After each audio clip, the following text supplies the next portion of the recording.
can be compared to a modern mafia. As we all know, Herod the Great is an Edomian in origin from the land of Edom, the son of Esau, the brother of Jacob.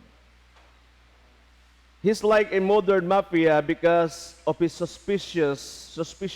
He murdered his own wife, Mary Annie, I think was the name, and his own two sons, and the members of his wife's family. He thought that his wife's family might be interested of his kingdom. After his death of Herod the Great in 4 BCE, from Egypt, Jesus, Mary, and Joseph returned to Israel and settled in Nazareth after Herod's death. 3 sons of Herod the Great became the ruler of Israel, divided into 4 districts under the Roman Empire rule. So, si Herod Achilles, nga anak ni Herod the Great, Herod Achilles, the tetrarch of Judea and Samaria, the first district, and Herod Antipas, the tetrarch of Galilee, who beheaded John the Baptist, another district in Israel. Then Herod Philip, tetrarch of north and east of Jordan, another district. And Salome, Herod the Great sister, ruled in Ashdod in Israel. Kini nga Salome, dili ni mao ang dancer nga Salome nga anak ni Herodias. This is another Salome, the brother of Herod the Great, in another district in Israel. So upat ka district tanan. Sila ang naghari. And matingala patag naman si Herodes, ganun naman po Herodes, anak din ni Herod. Herodians dynasty. Now, these guys, kini nga mga tawhana, they will kill and murder everyone who stands on their way. In our gospel, Herodes, when he heard about Jesus, he said, I killed John the Baptist already. Who is this Yeshua? Another threat in my kingdom? Iyon siya, ako namang ipatay ni siya. Nga naman, nabuhi magyapon si John the Baptist. Kinsa man ni siya.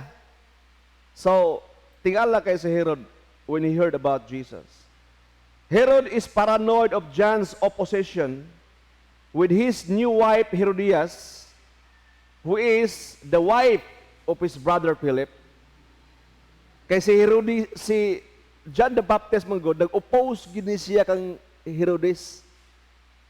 Tungod kay kini si Herodes, iyang giarbor ang asawa sa iyang igsuon, iya ra pong gipangasawa si Herodias.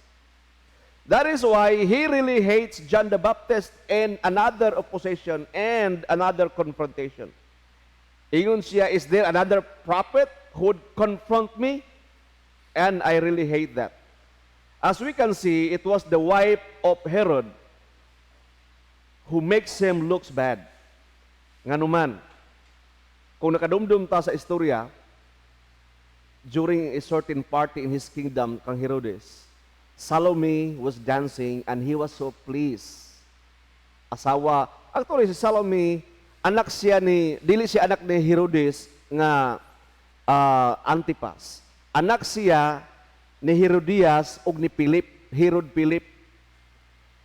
So iyang pag-umangkon, in other words. And when Herod Antipas was so pleased, ingon siya, tell me whatever you want, I can give it to you, even half of my kingdom. And you know what? Ang usa ka bata nga dalagita ni agto siyang mama, unsa kuno ang pangayoon? You ask John the Baptist head. In siya putla ang liog ni John the Baptist, ibutang sa plato o ipakita sa akong atubangan. That's what I want. Could you imagine how wicked is she? Unsa ka wicked, usa ka babae, inana ang imong request. Even in God's kingdom, my son, in the church, I heard a lot of good pastor and evangelists who are destroyed because of the wife. Your wife, our wives can either make or break us. That is why wife should spend much time in prayer, amen, asking God's mercy. Last verse in the gospel, Herod Antipas kept trying and trying to see Jesus. As we all know, Herod, he finally met Jesus before his crucifixion in his court. Di ba gikan siya ni Pilate, ni Pilato? Then nakabalo siya nga si Herodes na sa Jerusalem. And so, oy, Jesus is a Galilean and Herod ruled in the district of Galilee. Ihatag siya dito. And Herod was so excited to see Jesus, knowing or maybe expecting nga si Jesus is like a magician. Ingon siya, I want to see him performing miracle. I want to see his magic. Munang hinuna ni Herod. But Jesus ignored him and didn't say a word in front of Herod. Jesus knew that his heart is so hardened and full of wickedness. Si Herod gali may suon, gusto makita ni Jesus because he was so intrigued. How about us today? It's not more on Herod. It's not a question about Herod. How about us? Why do we want to see Jesus? Ngano gusto mo ta makita ni Jesus Christ? Out of curiosity, for experience, or because of his fame? If you see Jesus now, kung kita karon makita ta kang Jesus now, what will you do? Unsa may atong buhaton? Kung naa karon si Jesus Christ, what will you do? Embrace him? Tell him that I love you, Lord?